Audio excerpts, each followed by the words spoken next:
dakwah muslim dimanapun.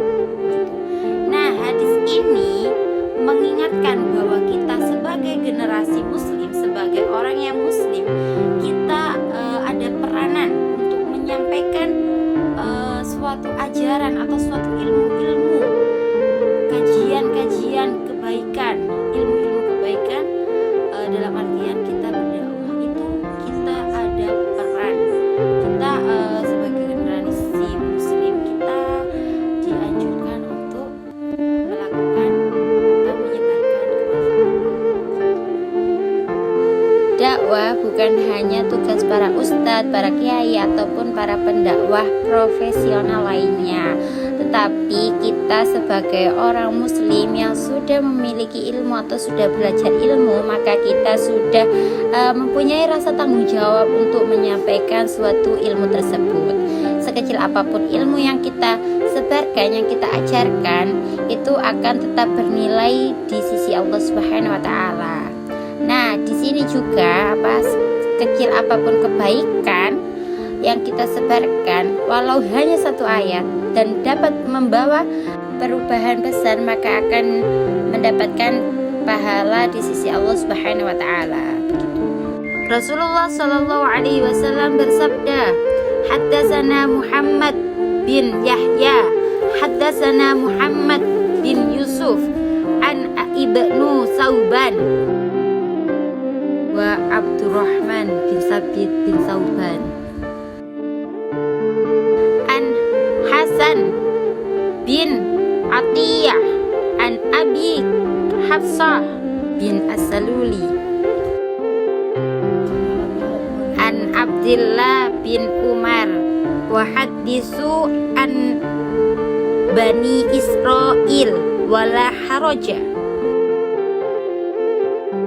wa man kadaba alayya muta'ammidan falyatabawwa maq'adahu minan nar. Artinya, sampaikanlah dariku walau hanya satu ayat dan ceritakanlah tentang Bani Israel, tidak mengapa, dan barang siapa yang berdusta atas namaku dengan sengaja, maka hendaklah ia menempati tempat duduknya di neraka. Hadis riwayat At-Tirmidzi, hadis hasan sahih, juga diriwayatkan makna yang serupa oleh Imam Bukhari. Kekuatan sanad dari hadis ini. Hadis ini memiliki sanad yang kuat dan bersambung, di antaranya melalui perawi-perawi yang terpercaya seperti Muhammad bin Yahya, Muhammad bin Yusuf, Abdurrahman bin Sabit bin Sauban, Hasan bin Atiyah, Abu Hafsah As-Saluli, hingga Abdullah bin Amr bin Al-Ash.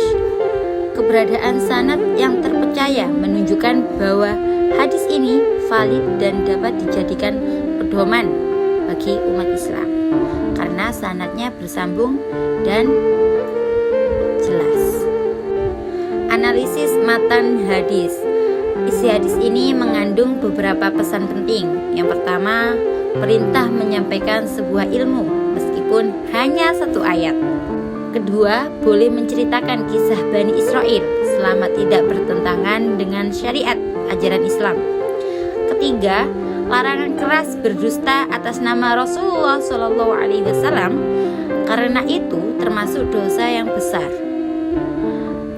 Pesan ini sejalan dengan firman Allah Subhanahu wa taala dalam Quran surat An-Nahl ayat 125 yang berbunyi, Bismillahirrahmanirrahim, Ud'u ila sabili rabbika bil hikmati wal mau'izatil hasanah wajadilhum billati hiya ahsan inna rabbaka huwa a'lamu biman dhalla an sabilihi wa huwa a'lamu bil muhtadin.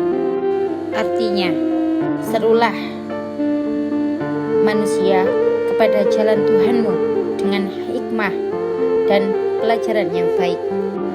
Makna mendalam tentang hadis ini. Hadis ini menunjukkan bahwa dakwah sangat luas bentuknya. Tidak harus melalui ceramah dan tidak harus di dalam masjid. Dakwah bisa kita lakukan melalui tutur kata yang santun,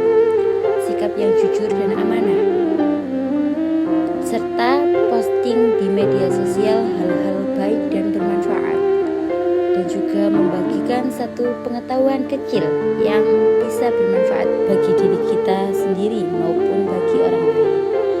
Kalimat walau hanya satu ayat menegaskan bahwa sekecil apapun kebaikan atau ilmu yang kita sebarkan, yang kita ajarkan, tetap memiliki nilai dakwah jika kita menyebarkannya dengan niatan dan ikhlas karena Allah Ta'ala.